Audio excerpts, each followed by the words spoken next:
Once the second segment sip has been put down, we can get to, what is it? Yes, the second segment. So, Brandon Smith, know the name.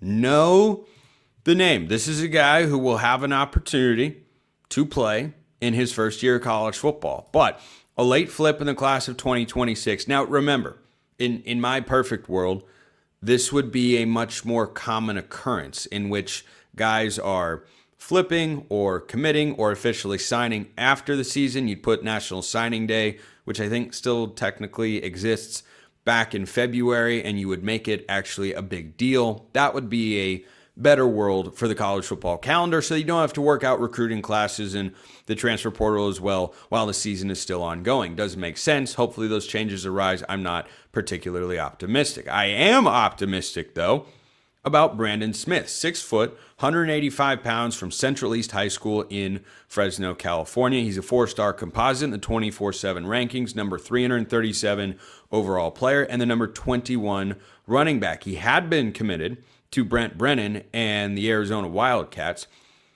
He signed on December 3rd, 2025, decommitted on January 17th, and has announced he'll flip to the Ducks and will be a part of the 2026 recruiting class. Now, that does bump Oregon's 2026 class up to being the number 2 class in the country nationally, according to 24/7. That does, however, include Bryson Beaver. So for those of you that care about the actual finish, Oregon's not going to waver out of being a top 5 class. I can't see that happening in the next several weeks, month or so. But I think that Smith makes a lot of sense for what Oregon's running back room is currently slated to be going into next year. So he's actually a two-way player. Greg Biggins of 24/7 Sports had the following scout on him on the website. Quote, Smith is one of the region's best two-way athletes, but long-term running back looks to be the meal ticket for him. Was productive on both sides of the ball the last 2 seasons. His safety highlight reel is pretty impressive, starring at running back and safety.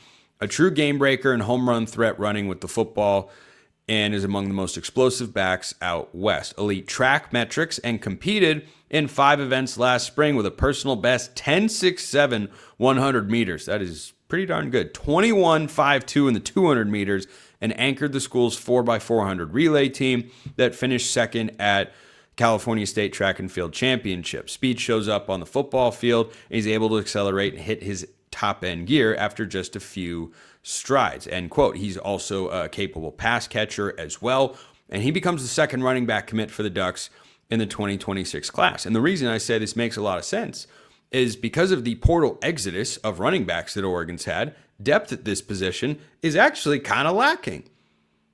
And as we saw this past year, true freshmen seeing the field at the running back position, not just possible, but can be a big part of what you do on that side of the ball. Because this is a running back room that loses Noah Whittington to eligibility, who just quietly worked hard and had one of the best 4-year careers, but longest, but also short. It can't believe it's over, but also can't believe how long it was.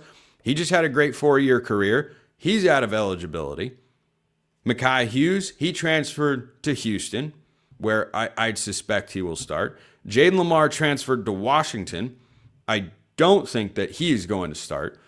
And I'm sure plenty of Oregon fans will remember that when Washington returns to Autzen Stadium later this year in the fall.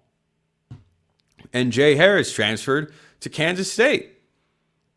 Then you look around and kind of feel like that Will Smith gif from the Fresh Prince of Bel-Air. Like, where is everybody?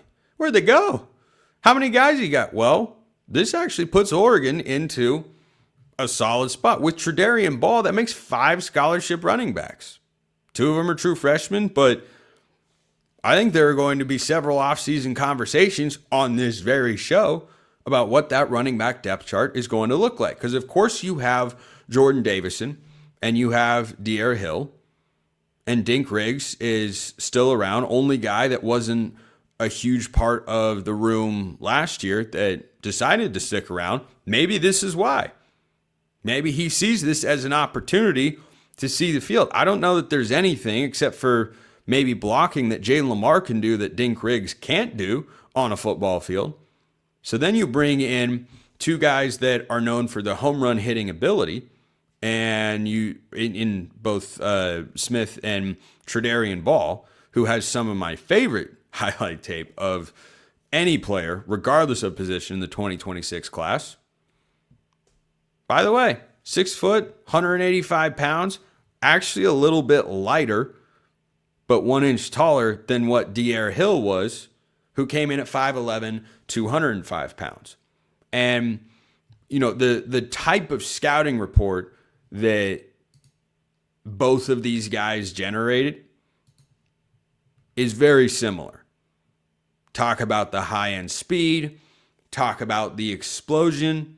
You're not mentioning physicality.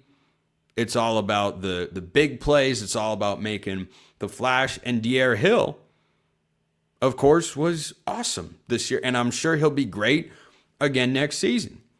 As we saw this year, though, you never know how many running backs you're going to need.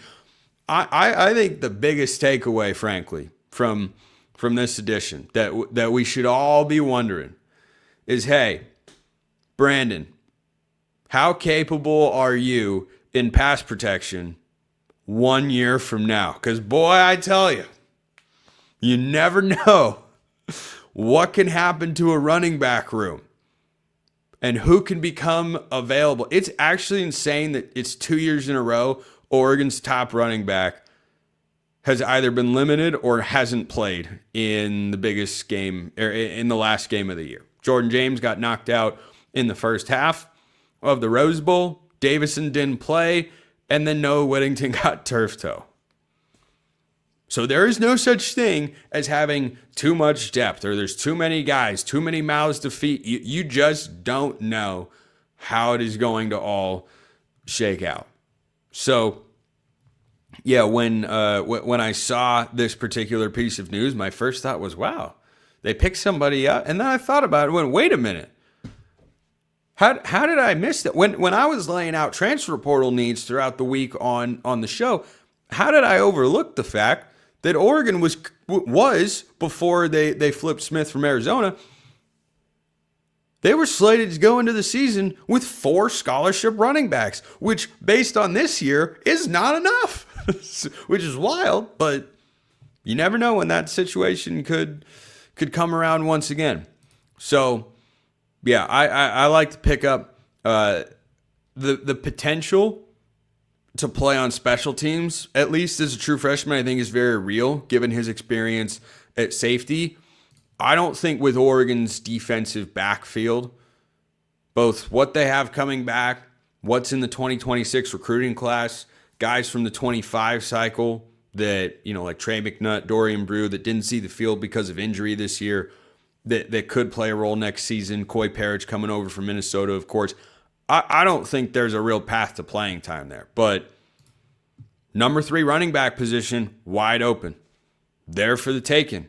Brandon Smith could be a guy that goes and gets it. We'll just have to wait and see. There's mathematically a 67% chance, I'm rounding up there just a little though, 67% chance that Oregon's once again heavily featuring a true freshman in the running back fold. And I'm okay with it.